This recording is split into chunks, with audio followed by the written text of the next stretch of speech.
Welcome to week 2. Hopefully week 1 went well and you've got a good foundation to build as we continue our talk about training and development.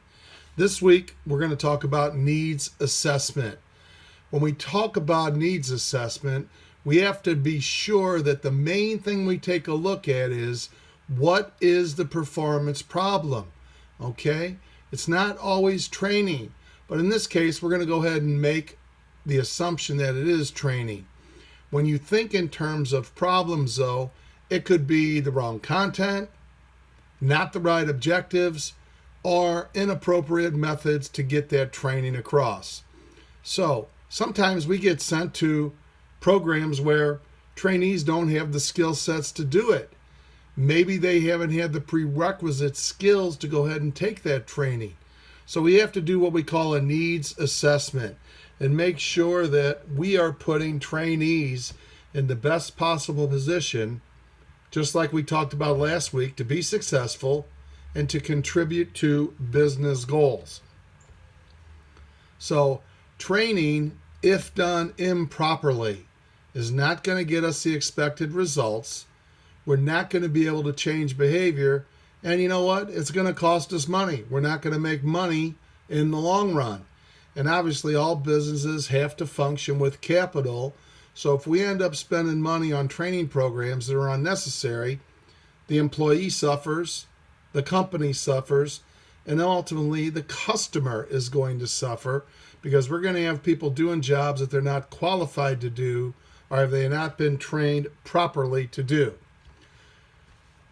When you think in terms of needs outcomes, here's what we're trying to look at. First of all, what do we need to learn? And basically you can ask that very same question to the customer. What skill set are you not seeing?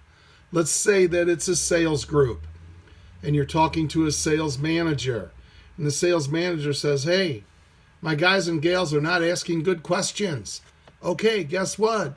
We need to have modules that will help facilitate them learning how to ask good questions. Next, who gets the training?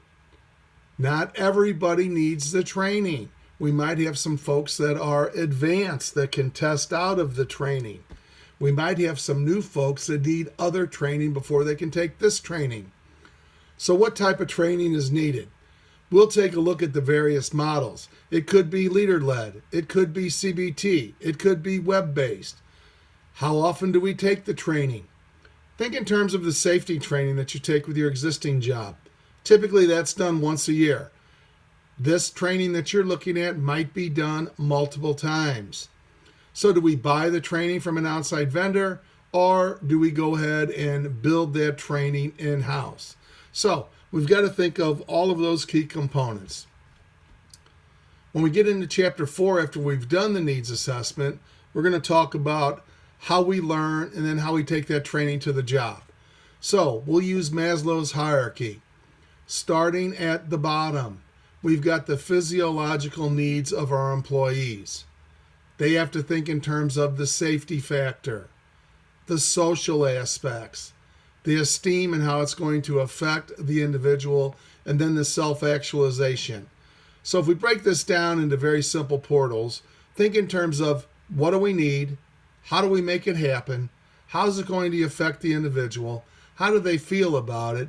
And then can they do it? So it's pretty simple when we put it in those terms. Employees are always going to need feedback. If they don't get feedback, they're going to question, why did I do that? And it needs to be specific.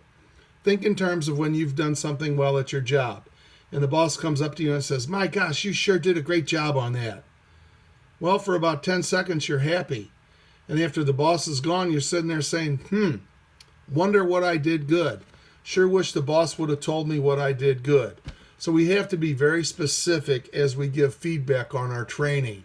So that's going to do it for your Week 2 content overview. Work smart, have fun, think training, and I'll see you next week with our brief overview.